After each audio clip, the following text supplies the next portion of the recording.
구독자 여러분 안녕하세요. 법알남, 법을 알려주는 남자 김도인 변호사입니다. 오늘은 이혼 소송 중 재산 분할에 대해서 한번 알아볼 텐데요. 특히 그 중에서도 재산 분할의 시점에 대해서 말씀드리겠습니다. 일단 재산 분할이란 부부가 혼인 기간 중 공동으로 형성한 재산을 청산한다는 의미이고요. 물론 이제 요즘은 재산 분할에 대해서 청산적 요소가 강하긴 하지만 부양적 요소가 가미되기도 합니다. 아무튼 이런 재산 분할에 대해서는 먼저 재산 분할 대상이 특정돼야 되고요. 그리고 이 재산 분할 대상에 대해서 그 부부가 각자 얼마나 기여를 했는지 기여도를 따져서 재산 분할 비율을 정하게 됩니다. 이 재산 분할과 관련해서 제가 오늘 말씀드릴 부분은 재산 분할의 시점입니다. 즉, 재산 분할을 언제 기준으로 이 재산 분할 대상을 정할 것인가. 가령 예를 들어서 아파트 값이 지금처럼 막 오르고 있다면 이때를 시점으로 잡느냐, 이때를 시점으로 잡느냐에 따라서 그 가액 자체가 달라지니까 이런 부분이 중요해 할 수밖에 없겠죠. 그래서 이 시점은 원칙적으로는 사실심 변론 종결시입니다. 즉, 사실심 변론 종결시란 재판에 있어서 재판이 종결되는 시점, 종결되는 시점이고요. 이때를 기준으로 그 재산 분할 대상을 특정하게 됩니다. 그런데 만약 사실심 변론 종결시 전에, 즉 재판을 하기 전에 그 전에 혼인이 파탄이 났다. 그런 경우에는 혼인 파탄시를 기준으로 잡게 됩니다. 왜냐하면 이 혼인이 파탄이 된 시점이 만약 여기고 그 재판을 이제 걸게 되겠죠. 그러면 재판을 걸었는데 이때 재판이 끝났다. 이제 사실심 변론 종결시라고 하면 이 사이에 무슨 일이 있을지 모르잖아요. 지금 같은 경우 뭐 남편이 그 부부 공동 재산을 가지고 코인에 투자를 해서 뭐 잘 되면 좋겠지만 완전 망했다. 그러면은 원래 10억이 있던 게 이 코인 때문에 1,000만 원이 되면 이 상대방으로서는 너무 억울할 수밖에 없으니까요. 그래서 혼인 파탄 시점을 기준으로 잡게 되는 겁니다.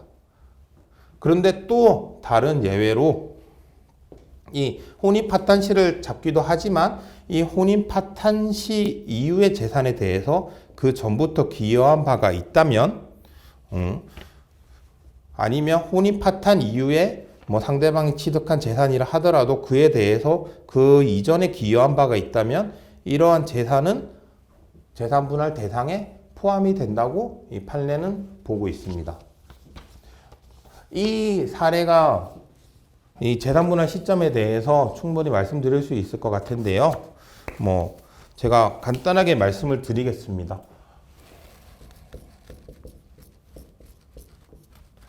여자가 원고고요. 남자가 피고인데 남자가 열심히 살았습니다. 서울에 아파트 하나 갖고 싶다고 해서 청약을 열심히 넣었고요.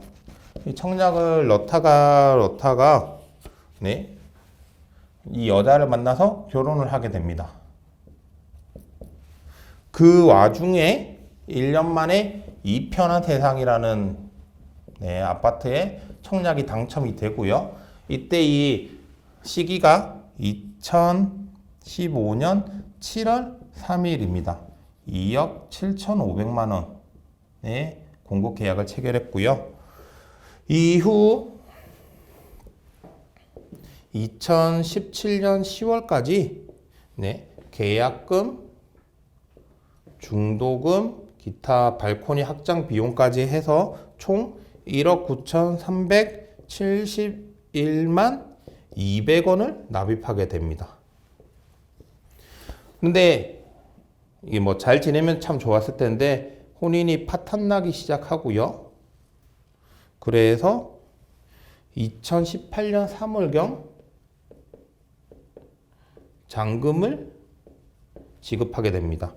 그리고 2018년 4월 3일에 이 아파트의 소유권을 취득하게 되죠. 이 소송에서 과연 재산 분할의 시점을 어디로 잡아야 할지 문제가 되었습니다. 아까 말씀드린 대로 첫 번째 원칙처럼 사실심 변론 종결시로 잡는다면 이 이유가 될 테니까 이 아파트의 소유권이 재산 분할 대상이 되는 거고요. 만약 혼인 파탄시로 잡는다면 혼인 파탄 이후에 잔금을 넣었기 때문에 이 계약금, 중도금 등 이 금액이 기준이 될 것입니다.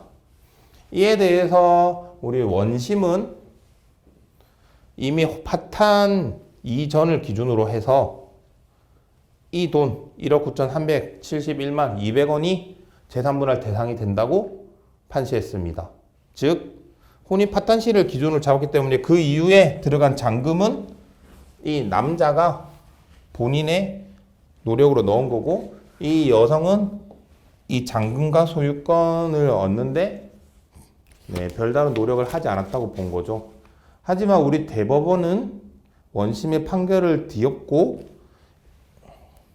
소유권, 그러니까 아파트 자체를 재산분할 대상으로 특정하였습니다.